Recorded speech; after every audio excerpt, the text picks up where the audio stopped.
Hello मित्रों, नमस्कार। मैं राकेश जायसवाल आप लोगों का career classes civil lines Gorakhpur में हार्दिक स्वागत एवं अभिनंदन है। मित्रों, आज मैं आपके समक्ष भारतीय स्वतंत्रता संग्राम का बहुत ही महत्वपूर्ण टॉपिक्स प्रारंभ करने चल रहा हूं। उसका नाम है बंगाल विभाजन एवं स्वदेशी आंदोलन। बंगाल विभाजन एवं स्वदेशी आंदोलन।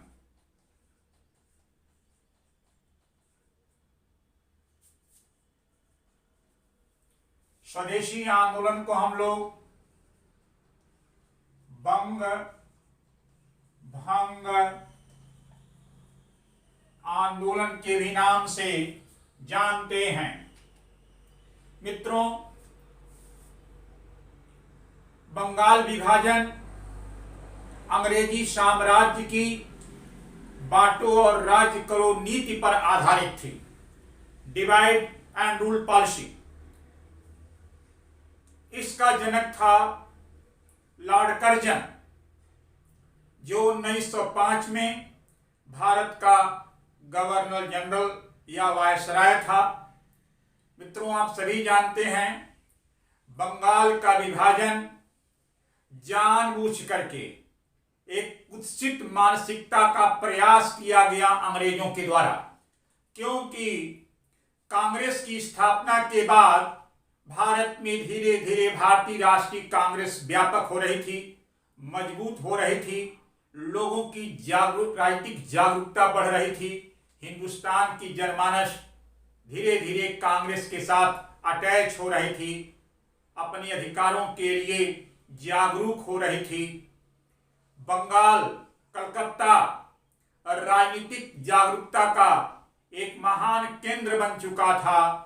हिंदू मुस्लिम एकता बहुत ही स्ट्रांग हो चुकी थी और हमारे देश के नेता इन लोगों से अधिकार की मांग कर रहे थे।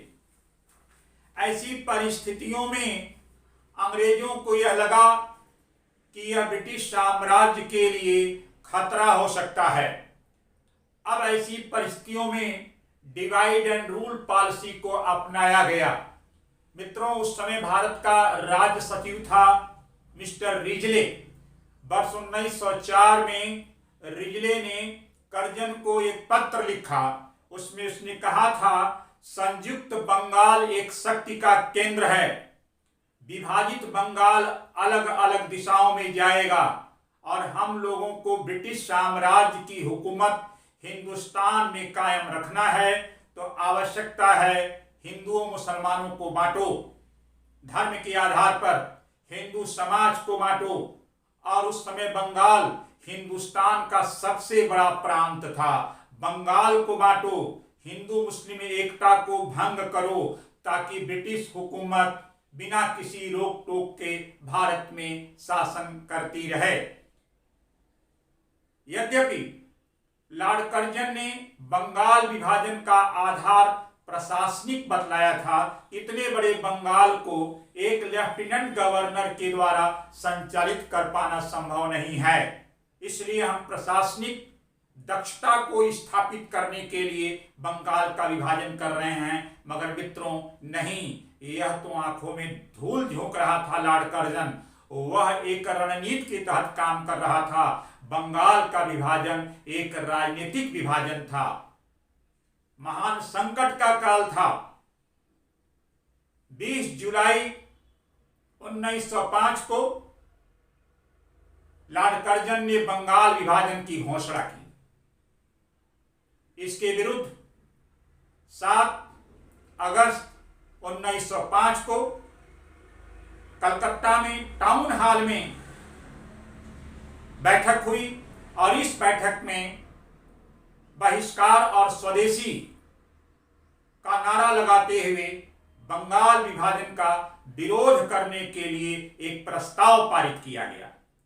सुरेंद्रनाथ बनर्जी ने लिखा है, कहा है, बंगाल का विभाजन हमारे ऊपर एक वज्रपात के समान है, इसे बर्दाश्त नहीं किया जाएगा।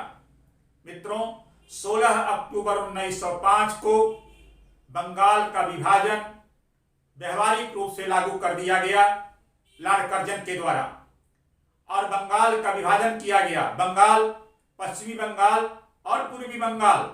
बंगाल उस समय इतना विस्तृत था कि पूरा बिहार, उड़ीसा, बंगाल, पूर्वी बंगाल, असम, ये सब उसी में थे। यद्यपि असम 1874 में ही बंगाल से अलग कर दिया गया था। इतना विशाल था बंगाल। बंगाल राजनीति का केंद्र था, सारा परिवर्तन वहीं हो रहा था। इसलिए बंगाल विभाजन किया लॉर्ड कर्जन ने, ताकि राष्ट्रीयता को, राष्ट्रवाद को बांट दें। भारतीय समाज की जो एकता है, हिंदू मुसलमानों को, उसको बांट करके तोड़ दिया जाए। इसीलिए इसको उसने स्थापित किया था बंगाल का विभाजन। लेकिन हिंदुस्तान के लोगों ने बंगाल विभाजन का जोरदार विरोध किया। 16 अक्टूबर 1905 को बंगाल विभाजन को शोक दिवस के रूप में मनाया गया। रविन्द्रनाथ टैगोर के आह्वान पर उस दिन राखी दिवस का आयोजन किया गया, ताकि हम यह बतला सकें कि सरकार के द्वारा जो बांटो और राज्य करो की नीति अपनाई गई, उससे हम हिंदुस्तान के लोग बंटने वाले नहीं हैं। हम एक हैं। एक दूसरे के हाथों में, कलाई में राखी बांध करके एकता को स्थापित करने का एक संकेत दिया गया। मित्रों, इतना ही नहीं, इस विभाजन के बाद भारत में जबरदस्त प्रतिक्रिया हुई राष्ट्रवाद का। स्वदेशी आंदोलन प्रारंभ हुआ। प्रश्न आता है, बंगाल विभाजन के बाद कौन सा आंदोलन प्रारंभ हुआ? तो स्वदेशी आंदोलन, जिसे बंग भंग आंदोलन कहते हैं, 1905 में बंगाल विभाजन के विरुद्ध विदेशी वस्तुओं का बहिष्कार किया गया, स्वदेशी का नारा लगाया गया, आत्मनिर्भरता का नारा लगाया गया, आत्मशक्ति का नारा लगाया गया। हिंदुस्तान की महिलाओं ने इस आंदोलन में बढ़ चढ़ करके हिस्सेदारी किया था। उन्होंने विदेशी चूड़ियां, बिंदी को बहिष्कार कर दिया, वस्त्रों का बहिष्कार किया, विदेशी बर्तनों का बहिष्कार किया। मंदिर के पुजारियों ने विदेशी चीनी से बने प्रसाद को ग्रहण करने से मना कर दिया। धोबियों ने विदेशी वस्त्रों को धोने और इस्त्री करने से मना कर दिया। जब स्वदेशी आंदोलन में, बंग भंग आंदोलन में छात्रों का हुजूम जब इसमें उमड़ पड़ा, तो कार्लाइल सर्कुलर जारी किया गया। कार्लाइल उस समय का कार्यवाहक राज्य सचिव था। उसने विश्वविद्यालयों को पत्र लिखा कि आपके विश्वविद्यालय के से संबंधित जितने भी स्कूल कॉलेज मान्यता प्राप्त हैं, यदि स्कूल कॉलेज के छात्रगण, शिक्षकगण इस आंदोलन में भाग लेते हैं तो आप उन्हें रोकें, अन्यथा आपके स्कूल कॉलेज की मान्यता रद्द कर दी जाएगी, आपको सहायता बंद कर दी जाएगी और छात्रों, टीचरों को गिरफ्तार कर लिया जाएगा। इसे कहते हैं कार्लाइल सर्कुलर। लेकिन इसके विरुद्ध एंटी कार्लाइल सर्कुलर भारतीयों ने लागू किया। उनके स्कूल कॉलेज बंद हो गए तो बंद हो गए, लेकिन उन्होंने राष्ट्रीय शिक्षा नीति बनाई। रविन्द्रनाथ टैगोर ने 1906 में नेशनल कॉलेज ऑफ स्कूल की स्थापना की। इस स्कूल के प्रिंसिपल बनाए गए अरविंदो घोष। 1906 में ही बंगाल के लोगों की आपसी एकता को सुनिश्चित करने के लिए गुरु रविन्द्रनाथ टैगोर ने एक प्रसिद्ध गीत लिखा, अमर सोनार बांग्ला रे। इसी गीत को 1972 में जब बांग्लादेश पाकिस्तान से अलग होकर के नया देश बना, तो उसने इसे अपना राष्ट्रगान बनाया था, अमर सोनार बांग्ला रे। इसके अलावा कई स्वदेशी स्टोर खोले गए ताकि हिंदुस्तान के लोग विदेशी वस्तु को छोड़ करके स्वदेशी वस्तु को अपनाएं, स्वदेशी स्टोर पे आकर के सामान को खरीदें। हिंदुस्तान में बंगाल के दो प्रसिद्ध वैज्ञानिक जगदीश चंद्र बसु और प्रफुल्ल चंद्र बसु राय के द्वारा कई शोध संस्थान खोले गए। बंगाल केमिकल स्वदेशी स्टोर खोला प्रफुल्ल चंद्र राय ने, ताकि यह संदेह जाए कि हिंदुस्तान के लोग आत्मनिर्भर हैं। उसी दौरान 1905 में बनारस में कांग्रेस का राष्ट्रीय अधिवेशन हो रहा था। गोपाल कृष्ण गोखले उसकी अध्यक्षता कर रहे थे। इसी अधिवेशन में बंग भंग आंदोलन का समर्थन किया गया, स्वदेशी बहिष्कार का समर्थन किया गया, बंगाल विभाजन का आलोचना किया गया। 1906 में कलकत्ता में दादा भाई नौरोजी की अध्यक्षता में जब राष्ट्रीय कांग्रेस की स्थापना हो रही थी तो उसमें स्वदेशी शब्द को पारित कराया गया, स्वदेशी प्रस्ताव को पारित कराया गया। इतना ही नहीं मित्रों, बंगाल विभाजन के विरुद्ध पूरे हिंदुस्तान में एक प्रतिक्रिया हुई, राष्ट्रवाद को डेवलप करने का प्रयास किया गया। इसके लिए अलग अलग नेताओं को जिम्मेदारी दी गई, जिसमें लोकमान्य बाल गंगाधर तिलक और उनकी पुत्री केतकर को महाराष्ट्र, मध्य भारत, पुणे, बंबई में स्वदेशी आंदोलन चलाने का अधिकार दिया गया।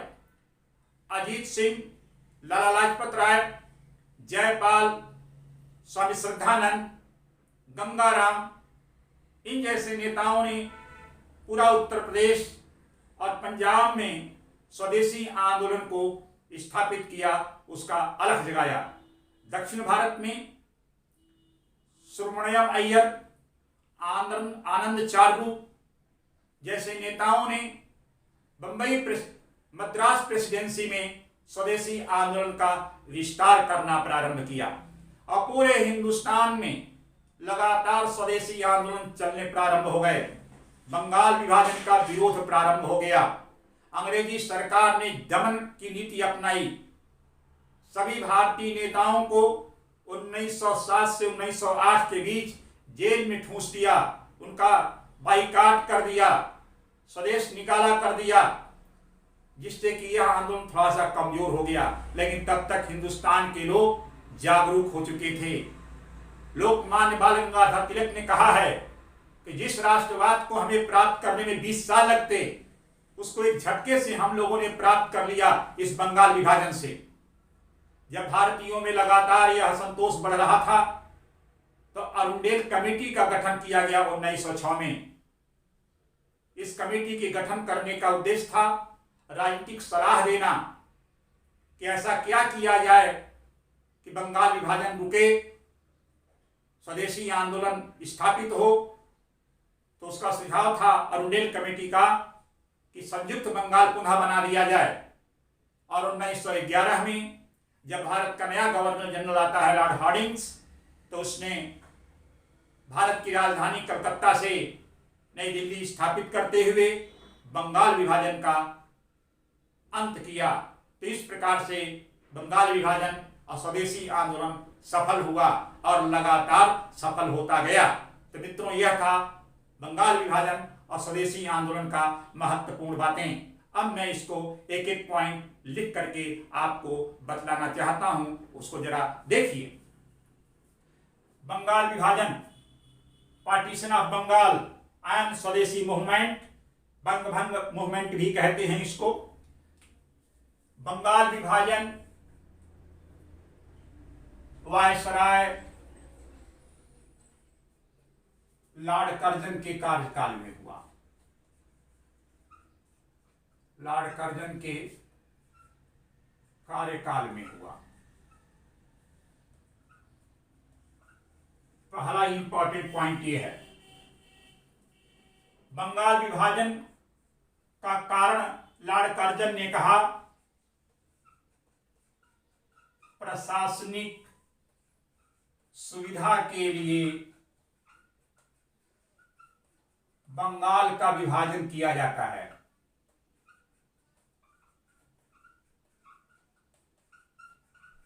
ऐसा कर्जन का कहना है, क्योंकि बंगाल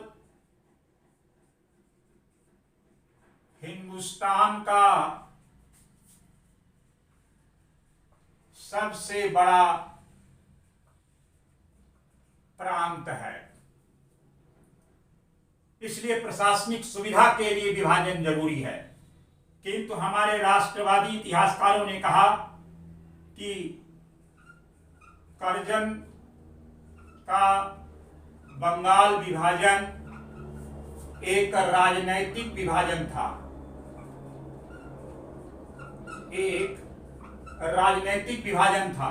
यह हमारे राष्ट्रवादी इतिहासकारों का कहना है और यही सही भी है। नेक्स्ट,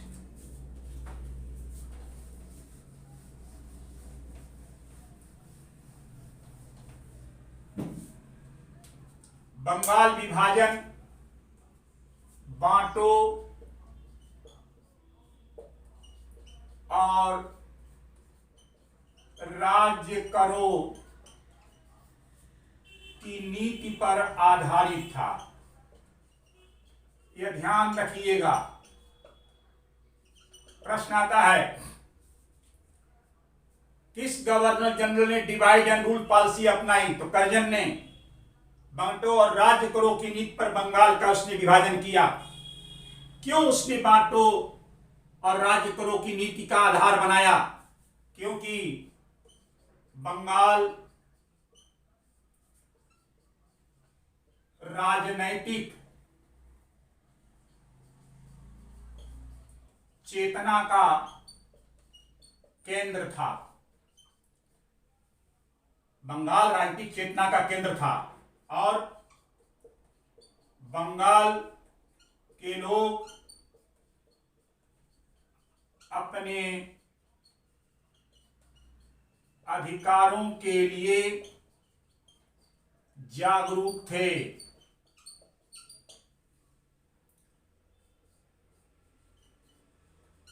हिंदू मुस्लिम एकता में प्रगाढ़ता थी,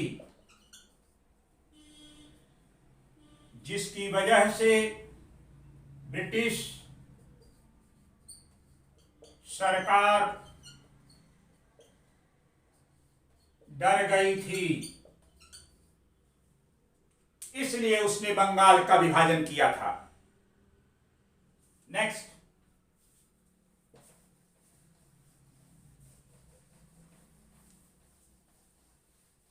बंगाल का विभाजन करने के लिए वर्ष 1904 में राज्य के मुख्य सचिव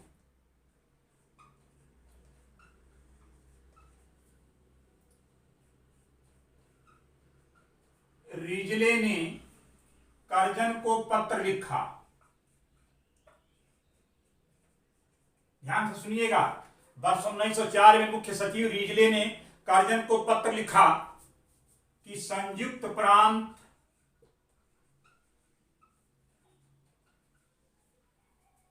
एक शक्ति है, विभाजित बंगाल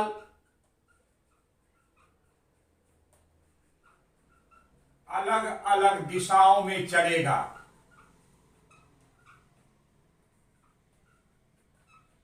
इसलिए हमें बंगाल का विभाजन कर उभरते हुए राष्ट्रवाद को तोड़ना है, ताकि ब्रिटिश साम्राज्य को कोई खतरा ना हो। ऐसा रिजले ने 1904 में कर्जन को पत्र लिखा और कर्जन इस पत्र को आधार बना करके अब ये निर्णय कर रहा है बंगाल विभाजन का। आगे सुनिए मित्रों,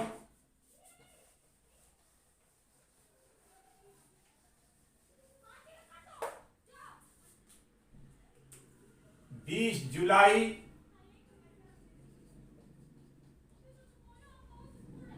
1905 को बंगाल विभाजन की घोषणा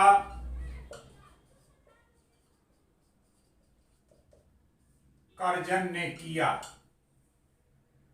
20 जुलाई 1905 को बंगाल विभाजन की घोषणा करने की बात कर रहा है, अभी घोषणा हुआ नहीं है। इसके विरुद्ध 7 अगस्त 1905 को कलकत्ता में टाउन हॉल में नेताओं की बैठक और इस बैठक में बंगाल विभाजन को खारिज किया गया। बहिष्कार और स्वदेशी, बहिष्कार एवं स्वदेशी का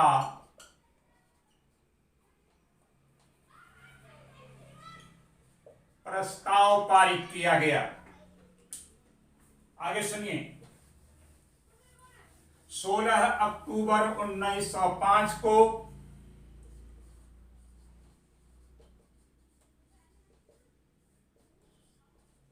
बंगाल का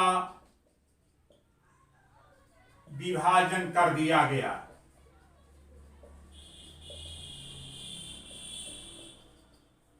बंगाल का जब विभाजन हुआ तो बनाए गए प्रांत बंगाल,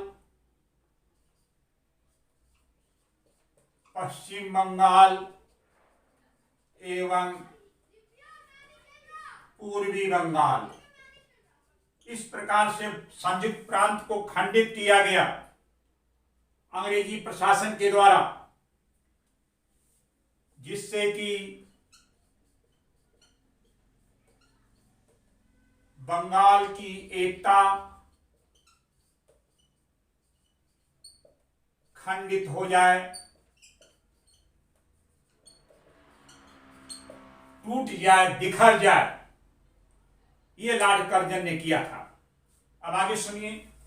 जब लॉर्ड कर्जन ने बंगाल का विभाजन 16 अक्टूबर 1905 को डिक्लेयर्ड कर दिया तो सुरेंद्र नाथ बनर्जी ने लिखा है,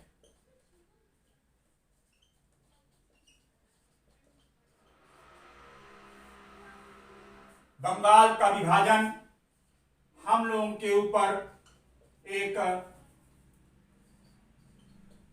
वज्रपात की तरह है, वज्रपात की तरह है। इसका हम लोग मरते दम तक विरोध करेंगे। 16 अक्टूबर 1905 को शोक दिवस मनाया गया। आता है इम्तिहान में कि शोक दिवस कब मनाया गया बंगाल में? 16 अक्टूबर 1905 को रविंद्रनाथ टैगोर ने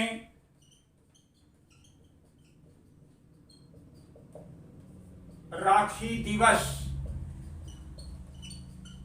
मनाने का निर्णय लिया। प्रत्येक भारतीय एक दूसरे के कलाई में राखी बांधकर एकता का सूत्रपात को स्थापित करेगा कि ब्रिटिश सरकार के विभाजन से हिंदू और मुसलमान, हिंदुस्तान बंटने वाला नहीं है, इसलिए उन्होंने राखी दिवस के रूप में मनाया। अब आगे सुनिए। बंगाल विभाजन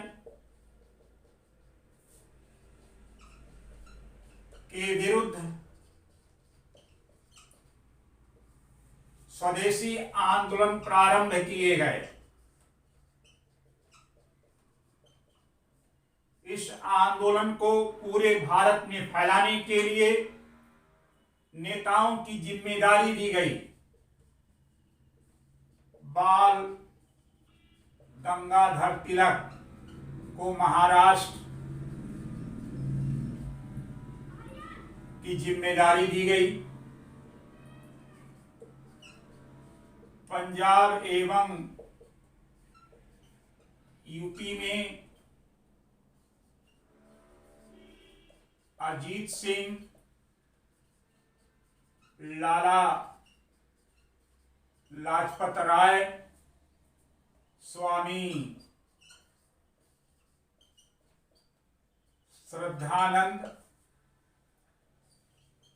जयपाल और गंगाधर को यह जिम्मेदारी दी गई थी। यह वहीं मद्रास प्रेसिडेंसी में सुब्रमण्यम साहब को, आनंद चारू साहब को, पीटी नायक साहब को यह जिम्मेदारी दी गई। तो लगातार भारत में इसका फैलाव हुआ, विरोध हुआ। स्वदेशी आंदोलन का नारा था आत्म आत्मनिर्भर, आत्मनिर्भरता एवं आत्मशक्ति, यह स्वदेशी आंदोलन का नारा था। आत्मनिर्भरता एवं आत्मशक्ति। हम विदेशियों पर अब निर्भर नहीं रहेंगे, अपने ऊपर निर्भर रहेंगे। आत्मसम्मान की अब लड़ाई होगी। स्वदेशी का मतलब आत्मसम्मान की अब लड़ाई होगी। अब उठ करके जगने की लड़ाई होगी, ऐसा इसमें विचार किया गया। मित्रों, आगे सुनिए। बंग भंग आंदोलन में पहली बार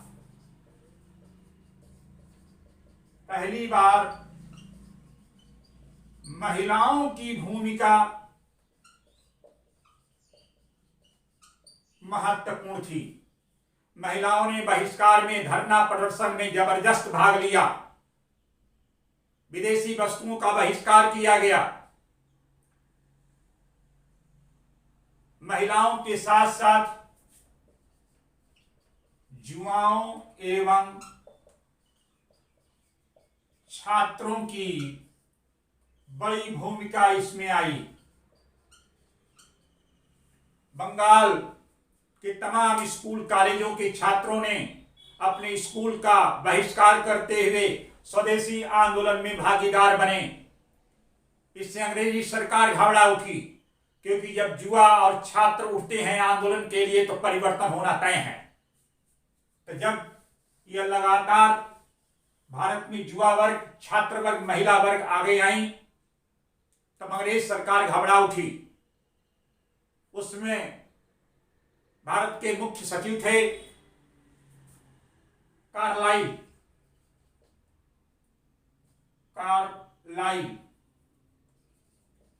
कार्लाइल ने एक सर्कुलर जारी किया, एक आदेश विश्वविद्यालयों को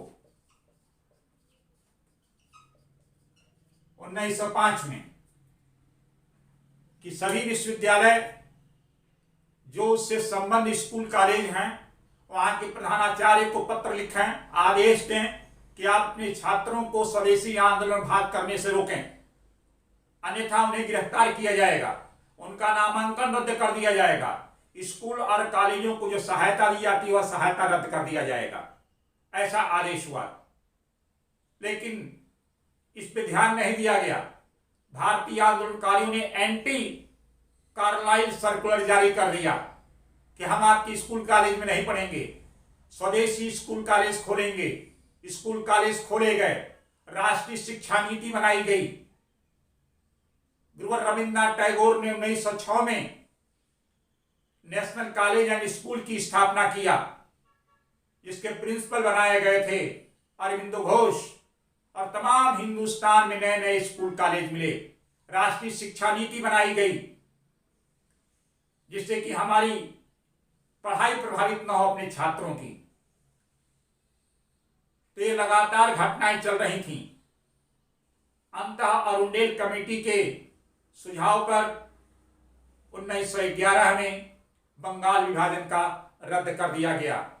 मित्रों, अंग्रेजों ने मुसलमानों को हिंदुओं से पृथक करने के लिए 1906 में ढाका के नवाब के साथ मिलकर के मुस्लिम लीग की स्थापना भी कराई थी, ताकि हिंदू मुसलमान कमजोर हों, और कांग्रेस को कमजोर करने के लिए मुस्लिम लीग की भी स्थापना कराई गई। लेकिन हिंदुस्तान के लोग उस पर ध्यान नहीं दिए, अपनी राष्ट्रीयता के लिए अडिग रहे और लगातार आगे लड़ाई लड़ते रहे। तो धन्यवाद आप लोगों को। आप लोग आज मेरा यह बंगाल विभाजन स्वदेशी आंदोलन सुना, पढ़ा, और आप लोग हमें अधिक से अधिक लाइक्स करिए, अधिक से अधिक सब्सक्राइब करिए। फिर आगे आपको नेक्स्ट वीडियो में नई बातें बताएंगे। धन्यवाद, थैंक यू।